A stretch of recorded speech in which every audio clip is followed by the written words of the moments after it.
Adalto Lourenço. Um dia de quinta que ele deu uma palestra sobre ciência e fé. Um dia de quinta, na sexta-feira, nós somos a Igreja Presbiteriana Sião e ele esteve ali ministrando também uma outra palestra. Eu tive a oportunidade de, num congresso em São Paulo, ouvi-lo durante uns dias de semana, que ele palestrou junto com outros, e nos deixou nesse dia, não é? A irmã Olga, os que conhecem Olga, que é também doutora, é professora da universidade aqui, e conhecia muito ele, não é? Está muito sentida a Olga, ela, quando eu mandei para ela, o pastor Flávio compartilhou conosco, né? E eu, chegando em casa, compartilhei com ela, sentiu muito, porque ele estava para falar agora em um congresso voltado, né, para essa área de ciência e fé. Então, vamos orar pela família. É uma perda grande para o Brasil. É um brasileiro que trabalhou na NASA, era um cientista, assim, muito crente, e uma bênção. Aqui, alguns irmãos, quero crer que ouviram palestras, ouviram vídeos do doutor Adalto Lourenço. E vamos orar também o Natan, que é filho da nossa ministra de música, a irmã Malu, que precisou hoje ir até a urgência, né, o Natanzinho. Então vamos orar por ele e pela mãe e pela avó. Né, porque quem é pai e avó sabe, né? Nossos filhos adoecem, a gente fica assim muito preocupado e se brincar a gente adoece com eles também. Né? Então vamos orar logo agora, né, antes dessa palavra. Senhor, nessa noite aqui estamos. Nós te agradecemos, ó Deus, pelo privilégio, a oportunidade que temos. Numa noite de quinta-feira, podemos estar aqui. O clima, graças a Deus, mudou aqui. As chuvas vieram. Parece que o calor diminuiu, Senhor, e diminuiu. E isso nós só temos que agradecer. Nós rendemos toda a honra e toda a glória. Que isso não seja um impedimento, a mudança da temperatura, a chuva, para que os teus servos venham cultuar. Nunca. Porque é o Senhor quem manda sol, chuva, e nós somos gratos por tudo. Nós, ó Deus, agora colocamos em tuas mãos a família do doutor Adalto Lourenço, que partiu para estar com o Cristo que ele sempre serviu aqui, e aqui creu, um homem de ciência, com a inteligência diferencial, mas que cria plenamente na tua existência e na manifestação do teu poder. Colocamos também a vida de Natan e outros enfermos, Senhor, em tuas mãos. Oramos por eles, para que a graça do Senhor os fortaleça nesse momento de enfermidade. Oramos, Pai, e agradecemos em nome de Jesus Cristo. Amém. Nós vamos, irmãos, a um texto da palavra de Deus, do livro de Hebreus, capítulo 11, Hebreus 11, e nós vamos trabalhar do versículo 1, irmãos, desse texto, até apenas o versículo 7, tá bom? Não dá para a gente dar um passo além, é muita coisa, muito profunda, e é melhor a gente ir, né, paulatinamente trabalhando com esse texto mais reduzido. Era propósito meu trazer todo o capítulo de Hebreus, olha aqui. Não é? Ia ser o resumo do resumo do resumo. Mas nós vamos ficar até o 7, tá bom? Hebreus 11, de 1 a 7. Então, abra sua Bíblia aí, e nós vamos então ler esse texto na palavra, não é? Para o novo crente se ajudar, Hebreus ele fica no Novo Testamento, tá bom? Só você abrir aí, no Novo Testamento, vá lá mais para o final, como eu fui agora aqui. Antes de Apocalipse, você encontra ele. Hebreus 11, de 1 a 7. Eu vou pedir que 7 irmãos, valorosos irmãos e irmãs, leiam. Ou você pode sentado, leia alto, né? Ou em pé, como você preferir. Cada um lendo um versículo. 7 irmãos aí, 7 pessoas, lendo cada um versículo. Podem ler. Ora, a fé é a confiança daquilo que esperamos e a prova de fatos que não se veem. Porque por ela alcançaram testemunho. A fé é a palavra de Deus. Modo que aquilo que não a fé é a fé.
Amém, irmãos. Então, a mensagem dessa noite tem um título, ou tema, né? Título. É Fé para ter e fé para ser. Fé para ter e fé para ser. Não é? Existe, naturalmente, uma diferença em um aspecto e em outro. Não é? Mas antes da gente chegar aí, é bom nós nos atermos ao conceito de fé. Esse é um conceito de fé melhor que nós temos nas Escrituras. Porque os demais textos que temos sobre fé, eles trazem o relato de alguém exercitando fé ou não tendo fé. Então, aqui é um conceito de fé. Hebreus 11, embora nós não sabemos quem escreveu essa carta, e eu já vi nesse mundo de internet, não é, pastores, né, irmãos que têm uma habilidade de poderem fazer exposição, né, na rede, na internet, na rede mundial de computadores, assim, gente veementemente dizendo, não foi Paulo, né, foi o apóstolo Paulo, tal. Não temos como afirmar. Só que eu entendo também que foi o apóstolo Paulo. Mas é uma conjectura, não é? Porque quando temos o autor da carta dizendo, como o apóstolo Paulo tem, como nós temos a segurança de dizer que foi Pedro quem escreveu as cartas dele, não é? Então, falamos isso com propriedade. Mas nós não temos como. Mas alguém que fez essa carta, quem fez, não é? Conhecia muito bem os fundamentos do judaísmo. Porque a carta aos Hebreus, ela faz a transição, né, a ponte do judaísmo para a vinda de Cristo. O sacerdócio antigo para o sacerdócio novo, que é o sacerdócio de Cristo. E ninguém melhor do que Paulo, né, embora há outros entendimentos, talvez Apolo, né, e outros que fizeram, mas o escritor, ele dá um conceito de fé aqui. Ele coloca um conceito de fé nesse versículo primeiro. E ele diz que a fé é a certeza. Nas versões mais antigas, diz que a fé é o firme fundamento de coisas que se esperam. Não é? Então, há uma junção, e aqui já pode se originar uma outra mensagem, não é? Uma outra palavra bíblica, de fé e esperança, porque elas se parecem. Não são a mesma virtude, não é? Teologal, como a gente chama, mas fé e esperança se parecem muito. São irmãs gêmeas. Uma, não é, ela traz uma ponte à outra e vice-versa. Então, essa fé, essa certeza, essa convicção de coisas que se esperam, a convicção de fatos que não se veem. Em outras palavras, a grosso modo, você não é, crer que vai ter ou que vai chegar antes de ter e antes de chegar. Tá certo? É como se fosse, eu vi uma dessas, a gente chama, os estudiosos, aliás, chamam de o sentido do texto. O que é o sentido do texto aqui? Eles vão lá na língua que foi escrito e pegam esse sentido de fé. É como se fosse um documento que você tem, não é? Quem já me ouviu pregar sobre fé, creio que eu fiz menção disso. É um documento que você tem, como se fosse um imóvel, vamos dizer assim, não é? Que você tem a escritura antes de você possuir o documento. Então já é seu porque você tem a posse do documento. Você tem a escritura na sua mão, mesmo sem você ver. Vamos supor que seja lá na outra América. Você comprou um imóvel lá nos Estados Unidos ou na Europa, não é? E vai nos levar para estar lá na sua casa, né, na sua mansão. Isso é fé, viu? E aí, você não foi lá ainda. Alguém fez a transação, você viu, quem sabe, por vídeo, mas você não entrou, você não tomou posse, você não pisou os pés, mas já é seu. O documento já está em sua mão. Então, isso seria, a grosso modo, não é? Um exemplo do que o texto está querendo dizer aqui. Mas, irmãos, nós precisamos diferenciar de fé para ter e fé para ser. E que diferença que existe? Irmãos, a nossa fé, quando a Bíblia fala de fé, não é só para uma fé para ter, para conquistar, para conseguir, como se fosse algo que eu tenho que fazer e eu tenho que ganhar, não é? Eu tenho que conquistar, eu tenho que ter, eu tenho que orar sempre por motivos de oração e motivos assim. Tem motivos de oração que a gente faz e olha o outro. Não é que a gente não olhe quando a gente ora por nós mesmos ou pede oração por nós mesmos. É que nós precisamos entender que esse tipo aí, se formos relacionar fé apenas para ter as coisas, para ter o imóvel, embora o imóvel é importante, embora ter a casa, para ter o carro, para ter isso, para ter aquilo, isso não vai significar fé na sua plenitude. Essa é uma fé e que a gente precisa ter muito cuidado, porque fé não é um cartão de crédito. Tá certo? Então, esse aspecto de fé não é o que nos interessa, a fé para ter. Não. A fé é muito mais do que isso. Como é que eu posso reduzir, minimizar, né, a fé apenas para conquistar? E por isso muitos irmãos entram aqui em desespero. Porque muitas vezes se ora e não se tem e nem vai ter. Não chega a resposta e nem chegará. Porque Deus não brinca, às vezes, com a gente, de poder fazer com que ele seja, no entendimento de alguns, um gênio da lâmpada. Isso é ficção. Sei lá, nas histórias do desenho animado, para quem pôde assistir. Então, essa coisa de a gente estar fazendo da fé um trampolim para ter coisas, deixe isso para outros segmentos, infelizmente, do cristianismo. Aqui eu não quero entrar no mérito se esses segmentos são cristãos, se eles são evangélicos ou não. Darão conta a Deus. E nós precisamos analisar muito bem e dizermos, nós não vamos caminhar nesse caminho aí. Não nos pertence, não é nosso, não é bíblico. Nós precisamos entender a fé para ser. Que é uma fé que pode sim pedir, claro. Ela vai e ela faz uso da fé para conquistar, para ter, para vencer. Mas note a amplitude, a visão de uma fé para si. É uma fé muito mais do aquilo que eu quero, mas daquilo que eu preciso ser. Esse é o grande desafio, irmãos. Então, dita essas palavras iniciais, nós vamos perceber, então, que existem aqui, nesse texto, não é? Porque o versículo, inclusive o versículo 2, diz que, pela fé, alguns alcançaram o testemunho de suas vidas. E nós vamos trazer aqui 3 personagens bíblicos que alcançaram um bom testemunho numa vida de fé. O primeiro deles é o que diz no versículo 4. Note os irmãos aí.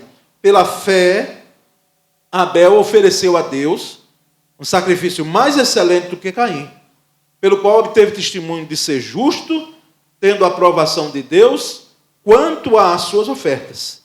Por meio da fé, mesmo depois de morto, ainda fala. Abel.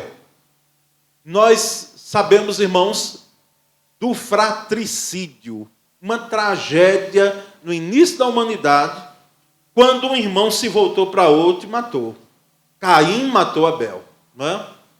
Eu imagino para aquela mulher primeira, chamada Eva, acontecer aquela tragédia, e depois, mesmo que veio Sete, mas os que perderam aqui filhos sabem que não tem como um filho substituir outro. Substitui? Não substitui, não é? É dado uma aquisição de um outro. Mas aquele que se foi, aquela que se foi, não tem como aquele que veio substituir. Então, dentro desse aspecto da vida de Abel, o que antecede, irmãos, é muito importante para nós termos a dimensão do que é uma vida que ela vive a fé. É uma vida que tem fé em si mesmo, não é? Exerce fé, é uma fé para ser. E Abel de fato foi, porque ele ofereceu a Deus um sacrifício mais excelente do que Caim. Irmãos, não é o aspecto, eu digo, reitero, de que Abel fosse melhor do que Caim. A questão não é quem é o maior. Deixa isso aí para a discussão dos discípulos lá que foram repreendidos por Jesus, quem era o maior. Não é? E quando Jesus percebeu, disse, olha, o maior vai ser o servo de todos. Colocou logo eles no lugar que precisavam.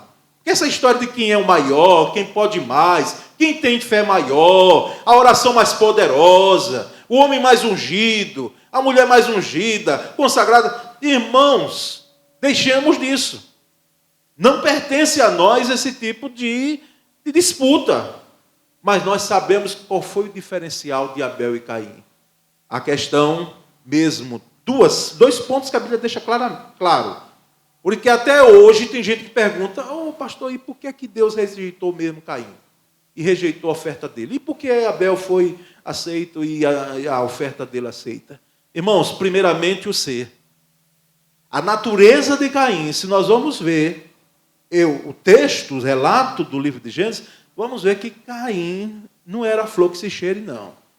O sujeito, depois que matou o seu irmão, ele ainda ficou com o pescocinho duro dele, com a cerviz dura.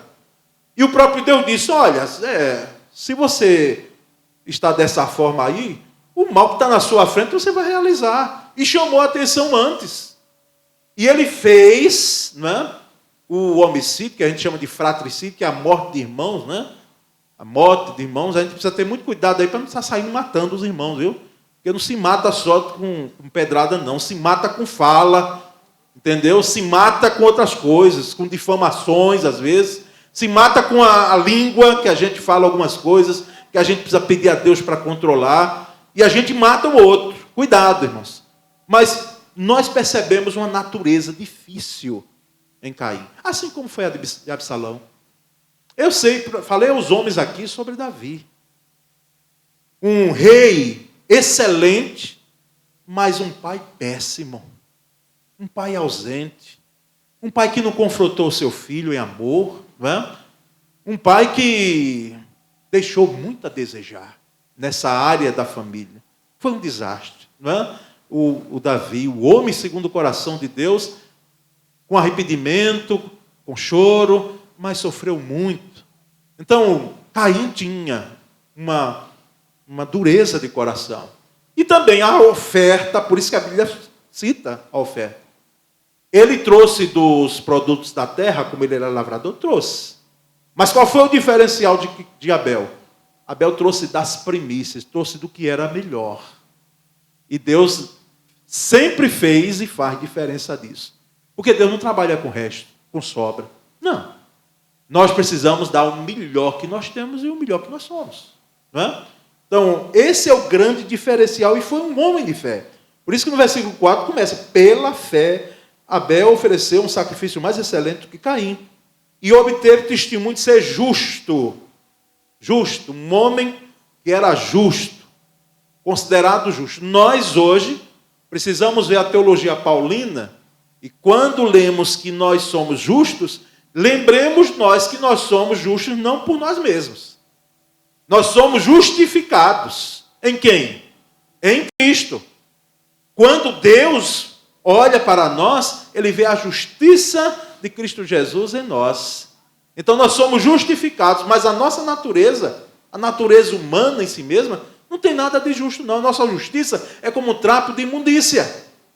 É trapo que não prestava para nada. E nós percebemos então aqui que ele teve a aprovação de Deus, deu um bom testemunho quanto às suas ofertas, quanto à sua vida, por meio da fé, e mesmo depois de morto, ele ainda fala, ele ainda continua pregando, tanto é que nós estamos pregando aqui sobre o que ele foi e o que ele fez, séculos, milênios depois. Então, foi feito isso, ele foi pela fé. Então, é uma fé para ser. É a fé para dar um bom testemunho, é a fé para dar as primícias a Deus, não que Deus precise, mas porque é da minha natureza de adorador dar as primícias, entregar as primícias, aquilo que eu tenho de melhor, e pela fé, então, eu posso ser alguém que possa deixar um legado, que não é o legado. Eu sei que nós que somos pais, não é? Queremos deixar algum legado material, pelo menos um teto para os nossos filhos, né? Queremos, e não há erro algum em relação a isso, ao contrário. Devemos nos empenhar não é?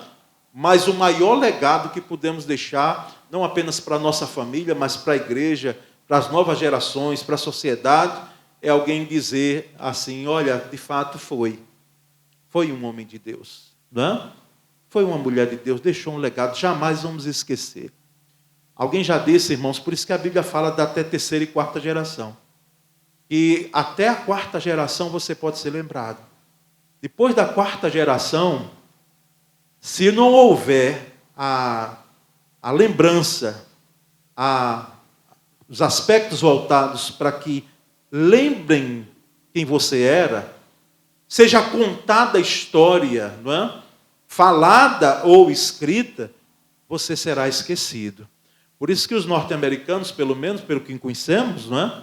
Pelo menos alguns em alguma região dos Estados Unidos, têm os álbuns chamados álbuns de família. E ali tem o bisavô, o tataravô, o tetravô, não é? E para que alguém saiba que ali foi e não fique esquecido diante da história. Então é um legado de fé que nós precisamos deixar para os outros, para a geração que virá. Não é? É uma pergunta até que se faz. O que é que você pensa que falarão de você depois da sua morte? Já pensou sobre isso? O que é que vão falar de pastor Paulo Sérgio depois que eu for embora? O que é que vão falar do pastor Cláudio, do diácono Beto?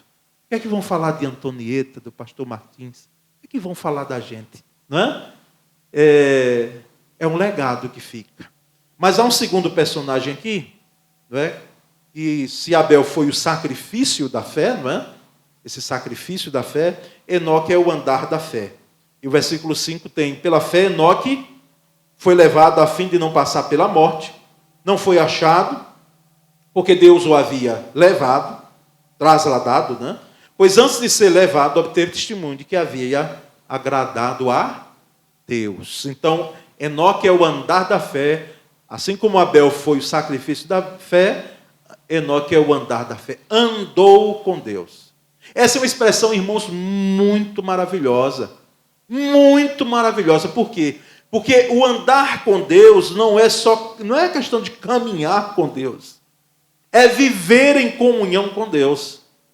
Uma vida que anda com Deus e Deus anda com ela, não é?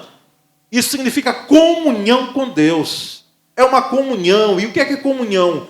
É a ideia daquilo que Deus é, Ele reparte conosco, e pela misericórdia, aquilo que eu sou, eu tenho dele, e Ele pega e traz também para Ele. E é uma mistura, é uma comunhão. Se torna como se fosse, olha que coisa surpreendente, amigos.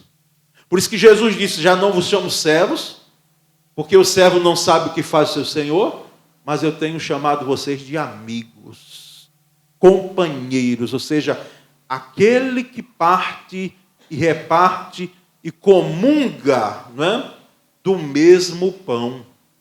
Então, Enoque andou com Deus. Sabemos pouco dele, irmãos. Mas ele, aqui o texto diz que ele foi levado a fim de não passar pela morte. Eu tinha, inclusive, um colega de seminário que ele defendia a tese. É uma conjectura, né? É uma tese dele que não tem, assim, a gente não tem isso na Bíblia, mas no ambiente de seminário, né, pastor Martins, existe espaço para tudo. Fica só se policiando para não surgir heresia, né? Porque é possível também que saia ali algumas, mas a gente tem que estar alerta quanto a isso, né? Porque senão ela vai para o púlpito e é uma tragédia. Quando ela chega no púlpito, quando ela chega na EBD, aí precisa mesmo ser combatido, orientado. Mas ele dizia abertamente, ele disse, olha, vamos supor que não tivesse o pecado. Já começou com supor, né? Não tivesse o homem pecado. Mas eles podiam reproduzir. Onde é que ia caber tanta gente? Até hoje, irmãos, até hoje, não se conseguiu provar vida além do planeta Terra. Não é? A gente investindo bilhões de dólares, quem sabe até bilhões para procurar vida em outro planeta e quem sabe fazer viagens para lá mesmo com o intuito de, na ideia de que quando ficar insuportável daqui viver, se mudar para lá. Não é? Mas nós sabemos que até hoje não foi comprovado vida além do planeta Terra. Sabemos que tem gente que defende, não é? E diz, mas como Deus ia fazer um universo enorme como é o universo? O planeta Terra é só um planeta, diante de toda a dimensão que nós temos do universo. Como é que Deus ia escolher só o planeta Terra para colocar o ser humano? Mas assim tem sido, irmãos. Assim tem sido. E aquele colega meu lá, ele dizia, pense não tendo morte, tendo reprodução em grande escala, porque não era brincadeira.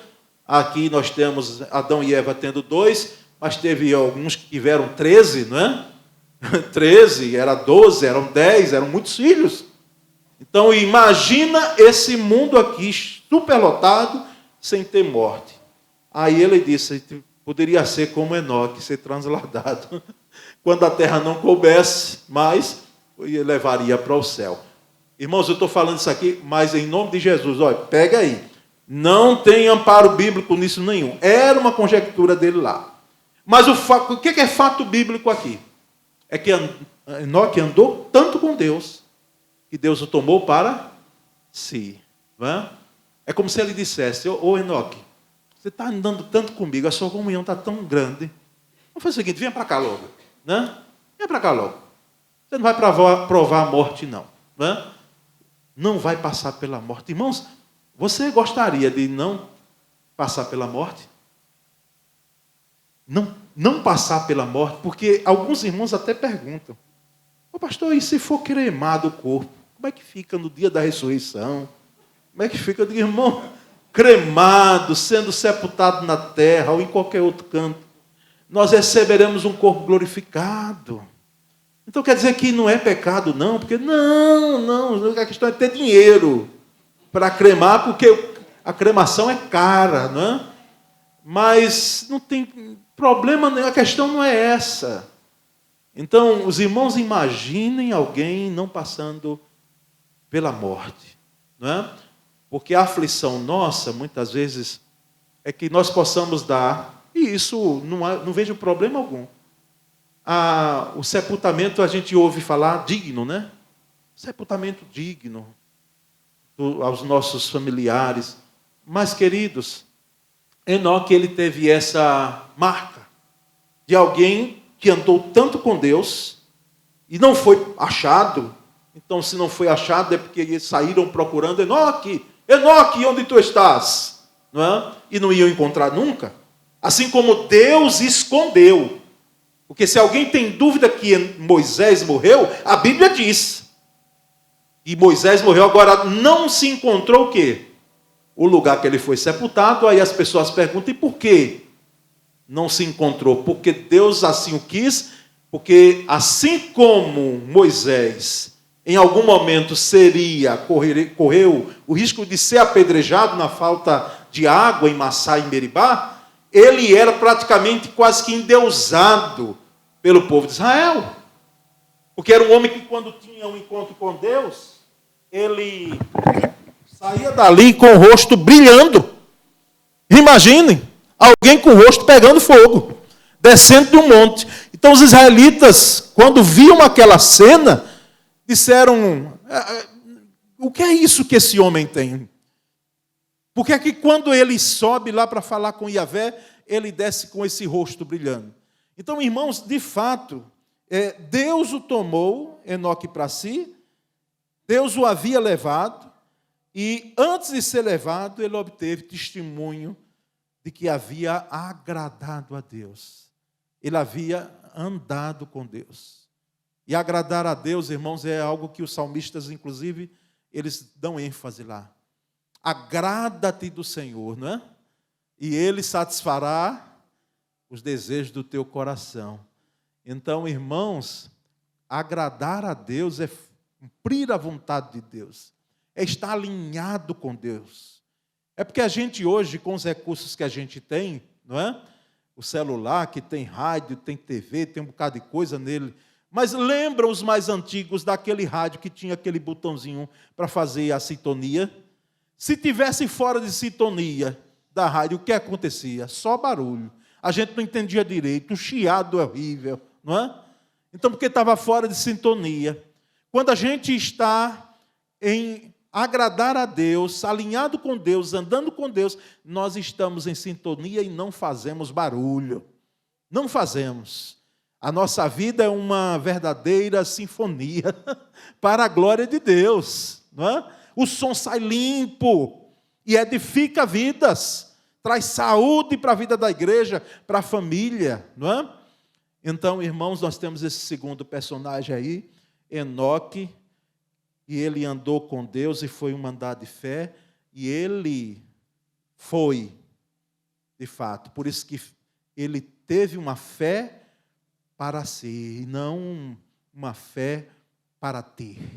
E terceiro e último personagem, não é? É o Noé, o trabalho da fé. O primeiro foi o sacrifício da fé, não é? O segundo, o andar de fé, e o terceiro, o trabalho da fé. Versículo 7 e último, diz assim: pela fé, Noé, divinamente instruído, a respeito de acontecimentos que ainda não se viam, olha, instruído de acontecimentos que ainda não se viam, e sendo temente a Deus, construiu uma arca para a salvação de sua família. Assim ele condenou o mundo e se tornou herdeiro da justiça que vem da fé. Irmãos, a vida de Noé, quem assistiu o filme, eu não assisti. Eu não sei se está lá, porque às vezes os filmes eles colocam lá para como colocar na tela, não é? Para ficar mais agradável a quem vê e tudo, e tem algumas coisas que a Bíblia não tem. Tá certo? Então é bom ir para o original. O original é a Bíblia, tá bom? Então, mas ele foi um homem de fé. Porque ele recebeu instrução, ele foi divinamente instruído a respeito de acontecimentos que ainda não se viam como testemunhas. Olha, Noé constrói uma arca, porque vem chuva aí. Essa chuva não vai ser uma chuvinha como caiu em Aracaju no dia de hoje. Vai ser uma chuva que vai inundar toda a terra. Inclusive é uma distinção, né, que se faz, ou uma interrogação, se o dilúvio foi em todo o planeta ou se foi só naquele local. Isso aí deixa para EBD, tá bom? Vamos ganhar tempo aqui. Mas as pessoas perguntam, né? Pastor, o dilúvio foi em todo o planeta? O dilúvio foi apenas naquele local? Vá pensando sobre isso aí. Se quiser conversar depois, a gente conversa um pouco sobre isso. O fato é que veio o dilúvio. Mas antes do dilúvio, esse homem construiu essa arca onde? No seco, irmãos. Construiu no seco. Você e eu nos coloquemos no lugar de Enoque. Enoque já ficou lá. No lugar de Noé. As pessoas passando e dizendo: endoidou, enlouqueceu, está fazendo um barco para quê? Está fazendo esse barco para quê? No seco. E eu até penso, a Bíblia não entra em detalhes, que que eu acho que fez um calor, como fez em Aracaju esses dias, sozinho queimando a pele daqueles lá, na Palestina, não é? E eles dizendo, endoidou mesmo. Porque, irmãos, quando a gente obedece ao Senhor e procura cumprir o trabalho de fé, como Enoque fez, é divinamente instruído, às vezes para outros a gente passa por um doido. Quem é que não já ouviu aqui, não nasceu numa família evangélica, não é? E veio para Cristo, foi alcançado, puxado por Ele, e algumas coisas as pessoas da sua família dizem, e eu agora endoidou, enlouqueceu. Não é? Até porque se divulgava assim, que crente aí fica doido. Não é? Uma coisa que os padres, não é? A religião católica, através dos padres, não catolicismo em si, mas através dos padres, se criou essa loucura aí, não é? De chamar, não, endoidou. Não é? Quem lesse a Bíblia, isso até no interior há pouco tempo, e quem sabe em algum local do Brasil hoje se tem, esse entendimento de quem lê a Bíblia endoida, enlouquece, por isso que não era dado acesso ao texto. Mas, irmãos, não foi fácil para esse homem, não. E a família esteve ao lado dele. Será que a mulher falou alguma coisa? E nós não sabemos o nome dela. Chegou e disse, homem, você enlouqueceu, o que é isso? Não, pelo menos o texto não diz. Porque a família entrou na arca. Entrou, os 3 filhos com as 3 esposas, aquelas pessoas entraram ali, não é? E o texto diz que ele construiu uma arca para a salvação de sua família. Foi só da família dele? Não. A arca, ela foi construída para aquele que pudesse entrar ali. A porta estava aberta. Os animais instruídos, não é? Ou mandados por Deus, chegaram ali a seus pares. Agora, outros não entraram. Por quê? Porque não tiveram fé naquilo que o Noé, ele não apenas construiu a arca, mas mesmo que ele não falasse nada, ali ele já estava dizendo e pregando. Mas ele foi pregoeiro, a Bíblia diz, pregoeiro da verdade, ou seja, ele disse abertamente. Ele disse, olha, nosso Senhor, Yahvé, vai mandar chuva aqui.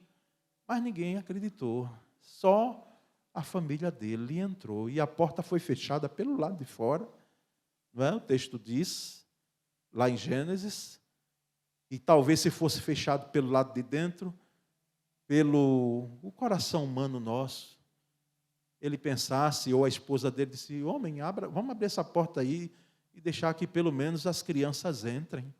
Não é?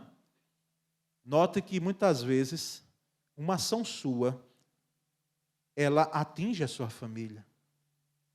Atinge a sua. Ou você nunca pensou de que crianças morreram ali? E se a gente diz, puxa, foram inocentes. Inocentes também foram aquelas crianças que, diante de um aborto, foi se arrancada a vida dela. E é impressionante, irmãos, essa questão. Eu vou fazer uma digressão, mas eu volto, tá certo? Eu volto. Mas deixa eu ir um pouco mais além aí.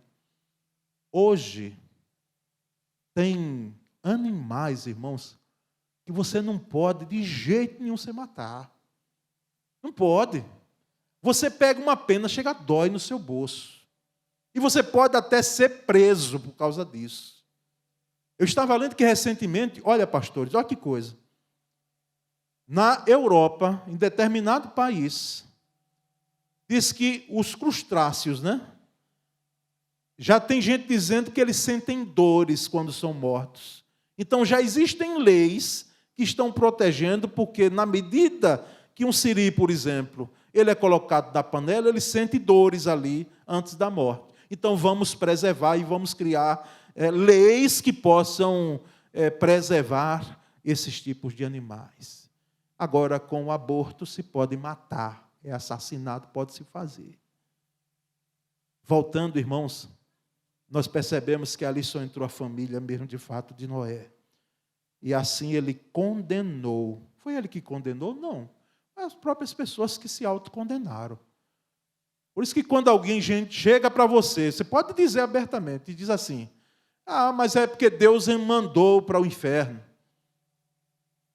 Por isso, com todo respeito, quem pensa que Deus escolheu alguns e deixou outros condenados ao inferno, eu particularmente, irmãos, posso respeitar, mas não entendemos assim de jeito nenhum.